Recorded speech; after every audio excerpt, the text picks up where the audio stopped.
right, so we're diving deep today into a memoir called Misguided Badges. Oh, interesting. Yeah, it's a firsthand account from a black police officer. Okay. It focuses particularly on his experiences in Memphis. The book, it's just packed with powerful stories and insights. I bet. So let's just jump right in. Yeah, sounds good.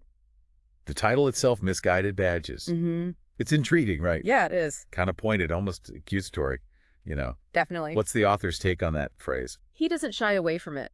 Yeah. At all. He defines misguided badges as those officers who, Okay. and I'm quoting here, betray their oath and the public's trust, particularly through racial bias. He sees it as it's like a violation of the very core of what it means to be a police officer. So not just bad apples, Right. but a deeper betrayal of the badge itself. Exactly. And he gives some real-world examples. To illustrate this betrayal, he mentions a lawsuit against the Capitol Police where black officers alleged experiencing like horrific racism, even finding a noose hung in a locker room. Imagine facing that. Ugh, it's just Kind of hate within the force that's supposed to protect you. Yeah, it's hard to even fathom. It is. And he connects this to broader patterns of racism within law enforcement.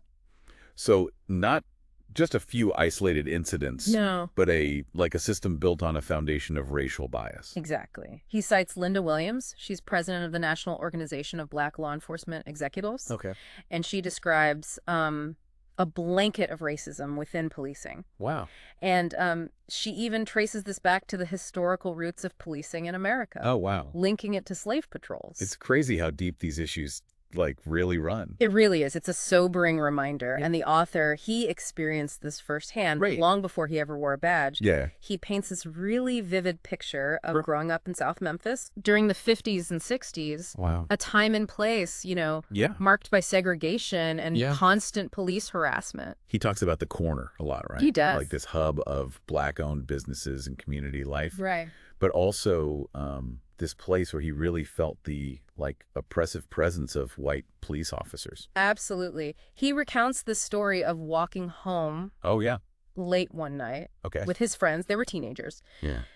Coming home from work when this police car pulls up. Oh, no. And the officer starts harassing them. What? Hurling racial slurs and even pretends to get out of the car as if he's going to attack them. Just for walking home. Just for walking home late at night. That's terrifying. And he emphasizes that this wasn't an isolated incident. Oh. He describes seeing white officers raid black pool halls, rousting everyone inside, searching them without cause. It was this pattern, of intimidation and humiliation. That's heartbreaking, honestly. It is. It sounds like they were trying to instill fear and control the black community through just constant harassment. Absolutely. That's exactly the point he makes. Yeah. He saw these officers as enforcers of a system designed to keep black people down. Yeah, I see that.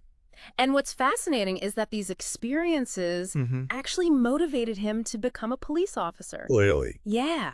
He thought, if I were an officer, would I treat people like animals? It's almost as if he wanted to, prove them wrong to be a different kind of cop. You face that level of injustice. I know, right? And still want to join the force. Yeah. That's it speaks volumes about his character. It really does. Yeah. And his memoir takes us inside that journey, right? It does. He joined the Memphis Police Department in 1968. Oh, wow. A year of intense turmoil, Yeah. marked by the sanitation worker strike and the assassination of Dr. King. What a time to be a black officer. Especially in Memphis. Yeah. He describes this immediate sense of disillusionment. He remembers white officers openly disparaging Dr. King, making racist jokes about injured black suspects. He even encountered a white lieutenant who used the N-word to describe Maxine Smith. Oh, my gosh. A prominent civil rights activist. Imagine the shock. Yeah. The betrayal he must have felt. It's like his childhood fears were confirmed. Yeah. But now he was on the inside, Right. facing it from within the system itself. Yeah. And it created this constant tension for him, right? It did. He wanted to do good, uphold the law, but he was surrounded by colleagues who, embodied everything he'd fought against. It's true. And he felt this pressure, right? Yeah. To go along, to get along, stay silent in the face of racism. I see no evil, hear no evil. But in this case, it's about surviving in a hostile environment. Wow. And he gives specific examples of this struggle. He does. He talks about his captain, like, ignoring his complaints about white officers harassing him. No way. He describes his own partners. Yeah. Openly discussing spots. Yeah. Their derogatory term for black officers right in front of him. It's so dehumanizing. It is. Like, they didn't even see him as a person, as a colleague. Right. And it raises this, like, profound question, right? It does. How do you stay true to your values when the system itself seems against you? Right. How do you fight for justice when you're trapped in a system built on injustice? That's the dilemma that he grapples with throughout his career. Yeah, it's a really tough question, and it's one that led the author to kind of find his own path within the department. He realized that change, true change, had to come from shifting perspectives and building bridges. And he found his calling in community relations. Okay. Using, like, sports and programs to connect with at-risk youth. Yeah. Especially in Black neighborhoods that had, long felt alienated from law enforcement. It's like he wanted to be the kind of officer he wished he'd encountered as a kid. Someone who offered, support and guidance instead of fear and intimidation. Yeah, exactly. And he talks about the impact he had on these young people. Yeah. He started a youth baseball league. Okay. Organized boxing programs. Cool. And even got Muhammad Ali. What? To make a surprise visit to the police gym. Oh, wow. That's amazing. Right. He understood the power of, like, positive role models. Yeah. And how crucial it was for these kids to see a Black officer in a position of authority. Absolutely. Someone who cared about their community. It sounds like he was working tirelessly. He was. To chip away at that us versus them mentality. Yeah. That had become, like, so deeply ingrained. Yeah, he really was. And he managed to get Al Green to perform a benefit concert. Yes. Raising $25,000. That's right. For community relations programs. He did. That's amazing. But he also, emphasizes that these individual efforts, while important, weren't enough. Okay. He argues that we need, like, a fundamental shift. Okay. In how we think about policing in America. Yeah. He calls for replacing what he calls the old truth with a new truth. I'm curious, what exactly does he mean by, like, old truth versus new truth? It sounds kind of abstract. He's talking about, like, a complete overhaul of the system. Yeah. A shift in perspective. Okay. That requires acknowledging the deep-seated racism embedded in, like, the very fabric of law enforcement. The old truth, as he calls it, is the systemic racism, the implicit bias and discrimination that have, plagued policing from its very origins. Yeah. It's the idea that certain communities are inherently more dangerous, more criminal, and therefore require more aggressive policing. And the new truth is about dismantling those, like, harmful assumptions. Yes. It's about replacing them with a foundation of accountability, respect, and genuine reform. Okay. It's about acknowledging that all communities deserve equal protection under the law, regardless of race or socioeconomic status.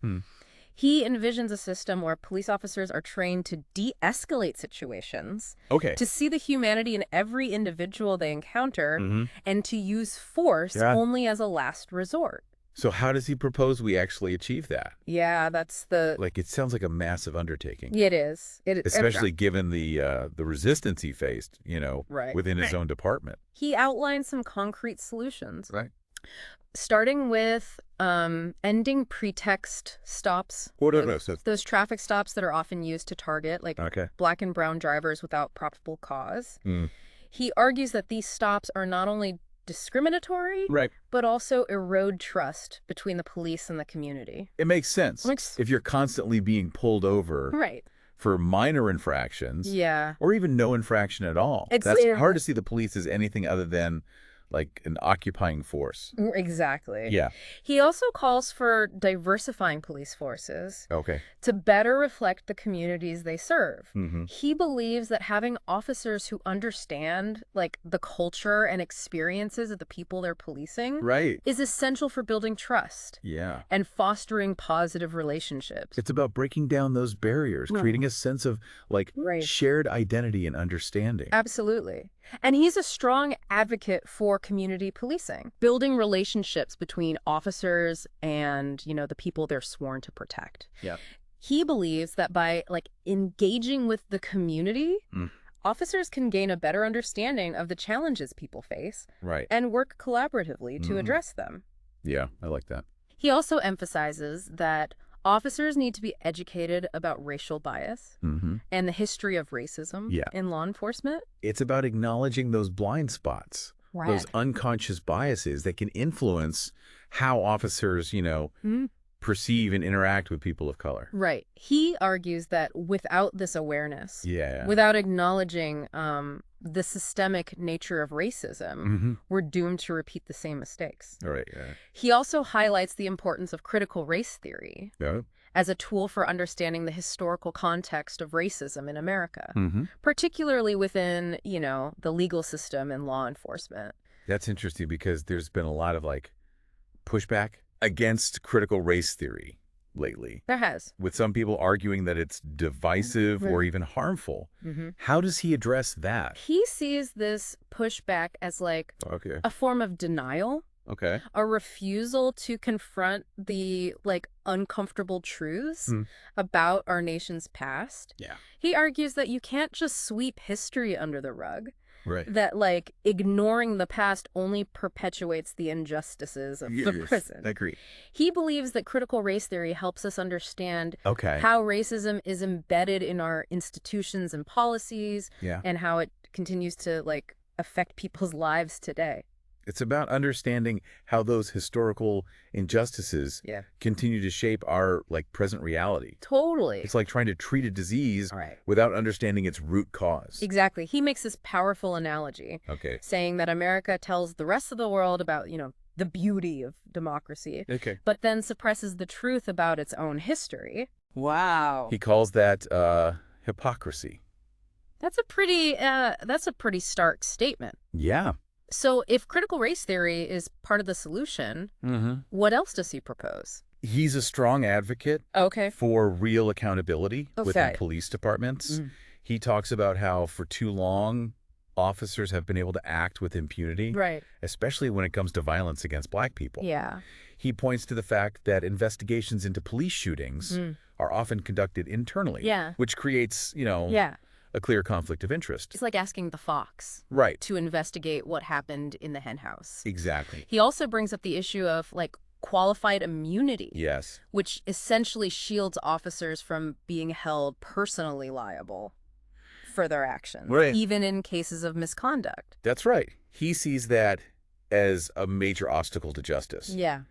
He argues that if officers knew they could be held personally accountable for their actions, they would be less likely to abuse their power. It creates a system where there are few consequences for wrongdoing. It makes you wonder what real accountability would look like.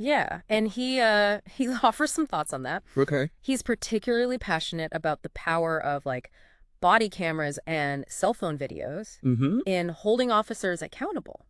He sees this kind of transparency as absolutely essential for building trust and deterring misconduct. It's true. Those videos have been like game changers. They really have. They've exposed a reality that, you know, many people were blind to before. Absolutely. And he argues that this increased scrutiny is a good thing. It forces us to, you know, confront uncomfortable truths about policing and demand better from those who are sworn to protect us. Absolutely. But he also emphasizes that reform can't come at the expense of public safety. So he's pushing back against the defund the police movement. He is. He believes that slashing police budgets without, you know, careful thought and planning would be detrimental, especially for communities already struggling with high crime rates. He suggests that instead of simply defunding, we need to, like, reimagine policing altogether. We need to invest in alternative models like community policing and crisis intervention programs. So it's about shifting resources and priorities, not just blindly cutting funds. Exactly. He believes we need to address, the root causes of crime. Poverty, lack of opportunity, systemic inequities, while also ensuring that police officers are properly trained in de-escalation tactics and only use force as a last resort. It's about approaching public safety from a more, like, holistic perspective. Recognizing the complex web of factors that contribute to crime. He seems to have, like, a lot of faith in the power of community policing, which, takes us back to his own experiences in Memphis. This has been such an eye-opening deep dive. It has. The author's story is, like, at once heartbreaking and inspiring. It's a testament to his resilience, his commitment to justice. Absolutely. And his unwavering belief in the power of change. His memoir challenges us to ask ourselves, what does true respect for law and order really mean? Is it blind obedience? Or is it holding everyone, including law enforcement, accountable to the same standards? His story may be rooted in the past, but the issues he raises are like as relevant as ever. They are. And that means we all have a role to play, Absolutely. in creating a more just and equitable future. The author's call for, like, a new truth, one built on accountability, respect, and genuine reform. It's powerful. That's a powerful vision. It is. And one worth striving for. Absolutely. It's something I'll definitely be reflecting on. Me too. Long after this deep dive.